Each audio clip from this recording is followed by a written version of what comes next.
You are listening to CPA Review and more. You are listening to CPA Review and more. You are listening to CPA Review and more. You are listening to CPA Review and more.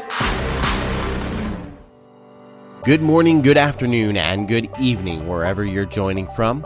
And thank you for listening to this episode of CPA Review and More with your host, Phil Yaeger. I'm your producer and director here at the Yaeger Studios, Rob Medford, and together we are bringing you the #1 podcast for CPAs and CPA candidates. If you're new to the show, I'd like to be the first to thank you for checking us out. We're excited to have you as part of our listenership. If you're here because you've already heard our show and you're a continued listener, we thank you for the ongoing support. It's always greatly appreciated. If you're in the market for a CPA review course or simply want to know more about what Yaeger CPA Review has to offer, check out our website at yaegercpareview.com or call our office and we'll answer any questions you might have. The link and telephone number will be in the description of this episode. Here at Team Yaeger, we're excited to tell you about our new Yaeger CPA Review subscription format. It's the same great Yaeger CPA Review course that you know and love on an all-new, month-to-month, no long-term commitment subscription format. But without any further delay, I'm going to pass the microphone on over to your host, Phil Yaeger. Hello, everyone. This is Phil Yaeger, and welcome to our podcast, CPA Review and More. Today, I thought we'd do something a little different.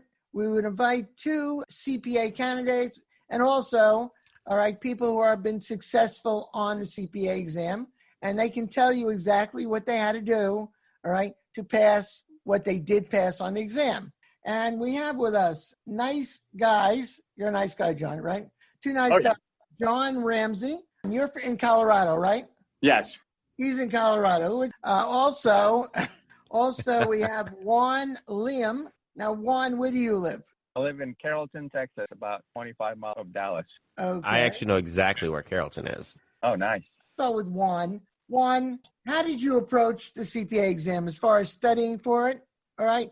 Take us to what you did as far as preparing the CPA exam and being ready for the exam. No one's ever ready for the exam, but, you felt you were ready. You wanted to take the exam. So how did you start studying? Well, first of all, I signed up for Yaeger CPA Review. That's the first #1.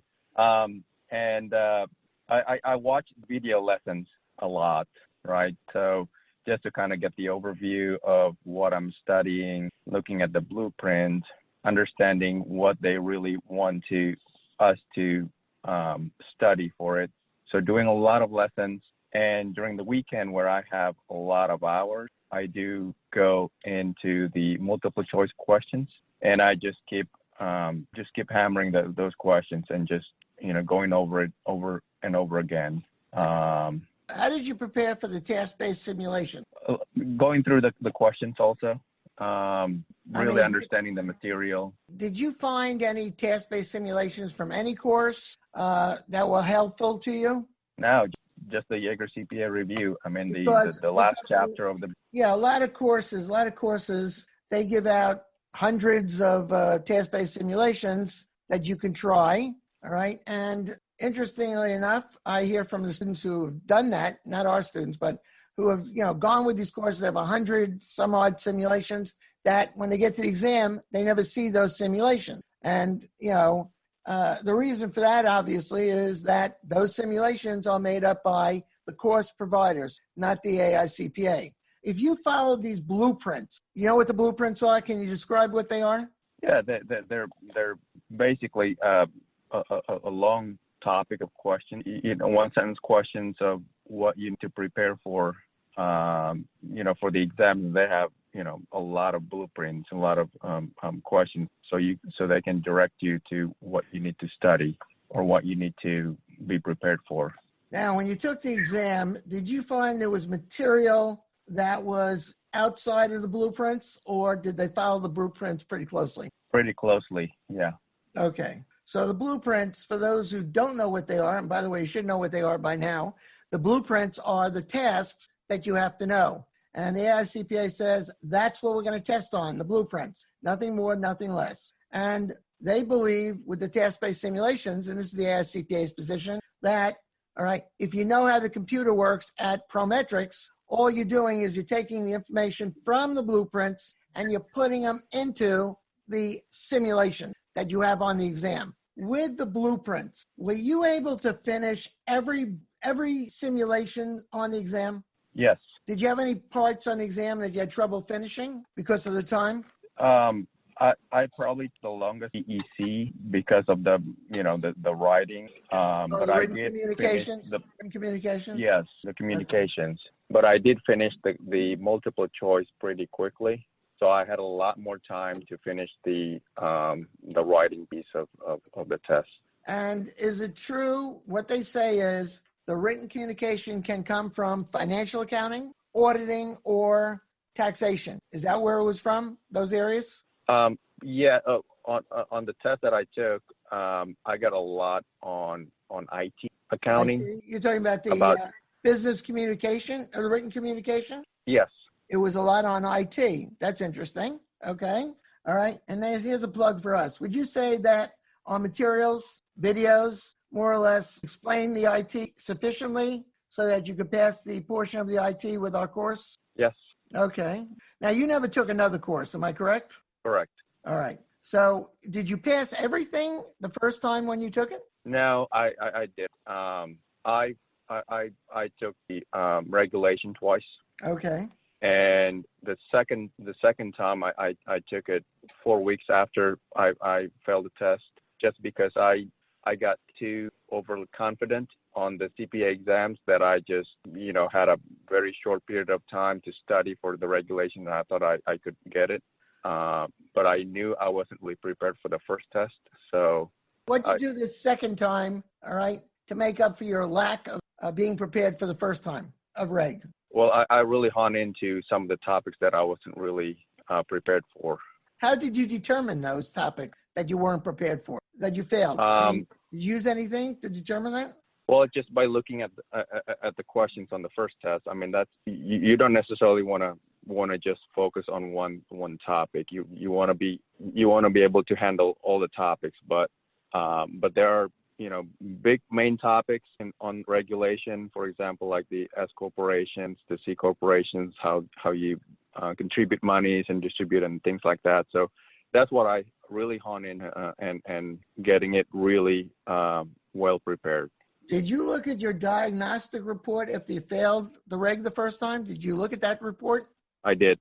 Did it show you were weaker in that area? You're talking about corporations, partnerships. That's entities. You were weak in entities? Yes.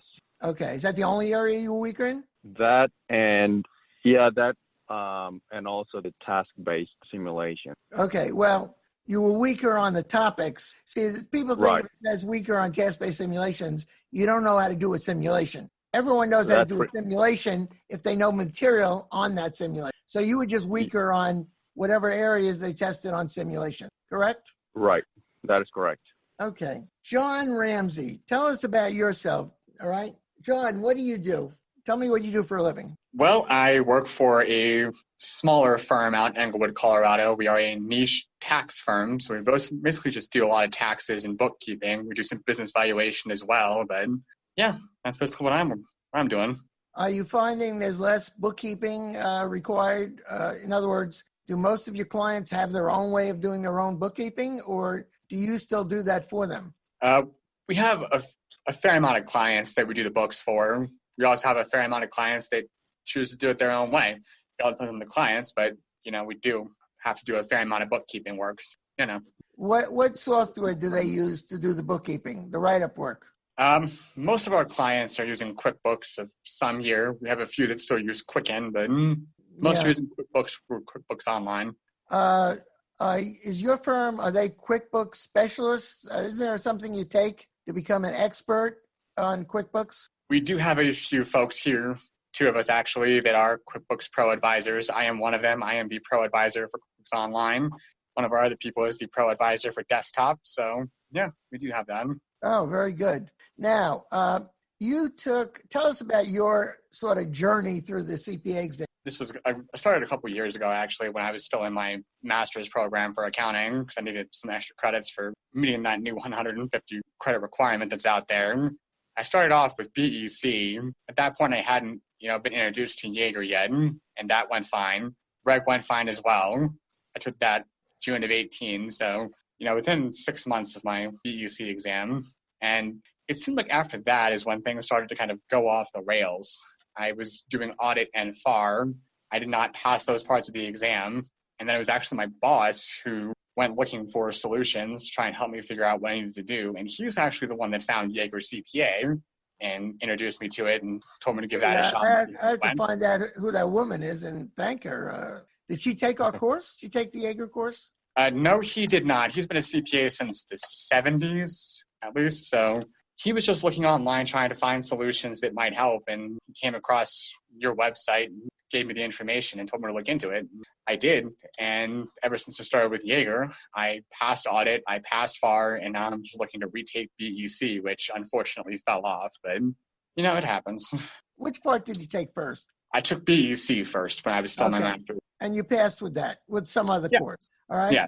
Then decided with this other course you were studying for the other parts? Yeah, I was working on that, and it went fine for Reg as well. And I used it for my first shot at audit and my first shot at FAR. I didn't do horribly, but I didn't pass either. Let me ask you, the course, without mentioning the name of the course you used before, okay? The course you used before, did it have the blueprints integrated in the books? Not integrated in the books. I mean, you could definitely tell they were trying to use the blueprints, but it wasn't necessarily integrated in the books. And I think as a result, there ended up being a lot more, I would say, extraneous information, like where the blueprints would have, you need to know specific things about inventory. My previous course had, a way of saying, you know everything about inventory, whether or not it's, completely meshing with the blueprint. Did you study it all with the other course with the financial? Yeah, I studied through audit and FAR with the other course, so financial accounting and all that stuff. The course you took, they had covered everything in inventory, all right, where if you had seen the blueprints also, if you knew about the blueprints and studied that, do you think you would have passed financial? What do you think? I think I definitely would have done better, if not passed it, just because I felt going into my first shot at FAR that I knew a lot of information. It just, the information that I knew didn't necessarily correspond to what was exactly being tested. And that goes to just the amount of extraneous information that my previous course used. Like, I learned a lot more than I needed to. If I had just been able to focus on the stuff that was in the blueprints, I think I probably would have been able to pass on my first shot, just because it would have been a lot easier to just focus on that information. Now, you took the BEC first. Yeah. I always tell people, take the BEC last, and I'll tell you why, and just tell me if you agree or not. The BEC on the written communication can test on FAR, Reg, or auditing, all right? Did your BEC test on those areas of which you had not studied yet for those parts? I would say so, yes. But the thing is that in my master's program, even though I was a concentration on tax, I did, at the time I was taking an accounting theory class as part of the requirements I needed to graduate. And, I had taken a contemporary auditing issues class. So I had seen, enough, not enough, but, I had seen a fair amount through auditing and through financial accounting, through other courses that it was still fairly fresh in my head to where I didn't have much trouble with it. But I would definitely say that, yeah, you're right. It definitely does test on more of those topics you may not have seen yet. Yeah, because the auditing should follow financial, because the auditing is really testing still on financial accounting, principles, generally accepted accounting principles, because you're auditing a financial statement. So, that they have a tendency of giving some questions from financial accounting on the auditing. All right. Oh, yeah. No, for sure. So, and now you're going in to finish up this exam. You got 3 parts done, and you have the BEC to do it. How is it preparing you for the BEC part? Are you finding anything that's helping you, that you think you're learning that maybe you didn't know before? What do you think? I would definitely say that the biggest thing, at least in terms of BEC, is that because it is just, in a lot of ways, it is like 5 different parts of information, nothing that really kind of blends together the way that Reg or Audit or FAR would. I think that, your course does a good job of making sure that it hits the necessary points, make sure that I'm, looking at certain things and not other things, I guess is the way it helps me focus, I guess is the best part of it, because I can focus on certain parts of it. Obviously, you're watching the videos. Is that correct? Yeah, I'm using the videos and I'm using the book. I'm kind of using those as a tag team approach, if you will. Right, because they go together. Yeah. And you should watch the cram, as I told you. It's a good review of everything. You know, because there's always a tendency of forgetting what you covered earlier on. Right. Yeah, no, the cram is definitely a good thing. Like I said, the cram definitely in more ways allows you to more focus on what's important. When I first got into Yaeger, I bought audit and VAR at the same time because those are the two sections that I had just failed that I needed to retake and kind of figure out. And, when I went through with the cram process for audit, I really liked it, especially with that particular section because, in addition to what was in the book, they had at the very end, the cram section of it, which had, just kind of like all the different points that they were covering in the cram and whatnot. And, I definitely understand where it gets a little bit hairier with, say, FAR or BEC, just because there's so much more information to put together a list like that. But, just to be able to kind of, I like to use the crams as they're supposed to be used, towards the end of my studying when the exam's coming up, just kind of go back and cover all of the important points, just make sure I'm remembering the things I'm supposed to remember and going back over that. I find that to be very helpful. Juan, I'm going to ask you this question if I can. All right. Why did you go for the CPA? What are you going to do with it? I'm in a private company industry. You are the, your present position, Director of Finance? Right. Do you feel it's going to help you, CPA, in moving up the ladder versus if you didn't have it, you would not move up? What do you think? Absolutely. I do think that CPA really helps me in my career, really understanding the financial part of the company in a more, I would say, a better, sophisticated way, looking at the numbers and the accounting. And so it does help me a lot tremendously, even now. You said learning certain things for the CPA exam. Has that helped you in your present job? Absolutely. I think I wouldn't be where I am without going through the CPA, learning about the CPA materials, the CPA exams. So it helped me tremendously. Okay, that's great. I'm glad to hear that. And John, I wanted to ask you something. You've been in public accounting how long? I've been doing what I do for almost 4 years now. When you pass your final part, what is that going to do for you? Well, from what I understand, there should be a compensation increase that should take me. I'm made to understand that it could be that we'll have to see how it all shakes out, but it's somewhere in the neighborhood of $5,000 to $10,000 annual compensation increase. That's good. They're gonna reimburse all the fees and everything because they will be paying me half right now while I'm doing, but they'll reimburse me the rest of those fees and whatnot. So they'll give me more money. They'll give me some more responsibility. In a way, sounds like you're happy with the company. I love working here. It's a good company. They treat me well. They definitely allow me to do a lot of different things. I think about the only thing at this point that I can't do then is that the CPA, like one of the few things that the CPA would really grant me, in addition to maybe a few more other responsibilities, is because I don't have my license yet, they're not going to let me sign returns yet. But yeah, I understand that. But I do get to do interactions with clients and ask them for data and talking to them about their taxes and whatever they're planning on. I get to do all of that already and everything. It's just at this point the CPA is just kind of, I need it to do just a bit more for the company. Right. And Juan, you picked private accounting, correct? But did you go into public? Were you in public at all? No.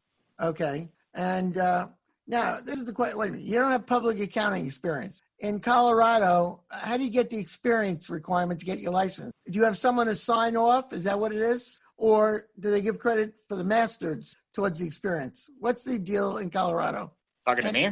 Any of you. Yeah. What's the experience requirement? Well, in Colorado, we actually do have an experience requirement. You got to do like 1,800 hours, which is like a full year. And then, someone, a CPA that works above you that can attest to your work will sign off on it. So it's it's kind of just, what you'd expect around here. Juan, how are you going to deal with that? Are you working under a CPA? I currently not. So The requirement is the same. I think in the state of Colorado, so many hours translating to about a year worth of full-time accounting work. is it accounting work or is it public accounting? I looked at I called the Texas State of Board of Accountancy, and they gave me a list of what can be qualified as accounting work, and one of them was the financial reporting, which I did have that experience. But I just don't have currently a CPA working that I work for. Is that going to hold you back from getting a license? Maybe. I'm trying to get a CPA that I used to work with 3 years ago, and see what he has to say on that. We worked for about a year and a half. I'm just going to have to see what he has to say. When they have to sign off of that, are they certifying anything? Or, I mean, a lot of people don't like to sign things because they're afraid of liability. All right. What is that person you're seeking? Are they concerned about any liability on their part by signing that statement? Juan? Yeah. Well, I don't know. I really don't know why people would want to hold back on signing off. Only if it says under the penalties of perjury, sort of like on a tax return, right? All right. Right. If you say under the penalties of perjury, all right, if you lie, saying, hey, I know this person's experience and what they can do. And, the question is, how much liability does someone have by signing those? Yeah. Do you know? I don't know. Has anybody been taken to the CPA prison, all right, for signing off on that? All right. No, actually, one of the students asked me, can you sign off on that? And I said, well, I really, I never seen your work or anything. And I said, I just can't, and a lot of people are afraid to stick their necks out. I mean, that's the way we are. So, but make sure you get a real good friend, all right, who can actually sign off on that, and you are set. Realize that? Yeah, I mean, a CPA that I used to work for or with, he actually did all the tax returns, and I provided him all the financials for the company. All right, and so they can attest to that. Yeah, definitely. That's a good person to have. I want to thank you both. I think you shared a lot of good points. If anybody is going to study, and once again, always pick the course that's best for you. But do look into courses, all right? That's very important. John Ramsey, I will thank you very much. And I hope someday you take that firm over, okay? All right. And Juan, good luck with your company. You sound like you're doing okay. Good luck to both of you. And thank you once again for your time and sharing the experience you had with the CPA exam, all right? Thank you so much, gentlemen, and we will see you hopefully and hear from you soon. Thank you, gentlemen. Thank you for having me. Thank you. Thanks for having me, Phil. Once again, I'd like to thank you for being the best part of CPA Review and More with your host, Phil Yaeger. If you have any questions or topics you'd like to hear on the show, or if you'd like to be a guest on the show to share your story, we want to hear from you. Send me an email to the studio at podcast@YaegerCPAReview.com. If you're enjoying the content that we're providing, we'd greatly appreciate it if you'd submit a review to the Apple iTunes podcast app to let us know how we're doing. If you're in the market for a CPA review course or simply want to find out more about the CPA exam and what Yaeger has to offer, check out YaegerCPAReview.com or call our office and we'll answer any questions you may have. The link and the phone number will be in the description of this podcast. Here at Team Yaeger, we're excited to tell you about our new Yaeger CPA Review subscription format. It's the same great Yaeger CPA Review course that you know and love on an all-new month-to-month, no-commitment subscription format. Check it out today. Once again, my name's Rob Medford. I'm your executive producer and director here at the Yaeger Studios. And until next time, take care and be audit you can be.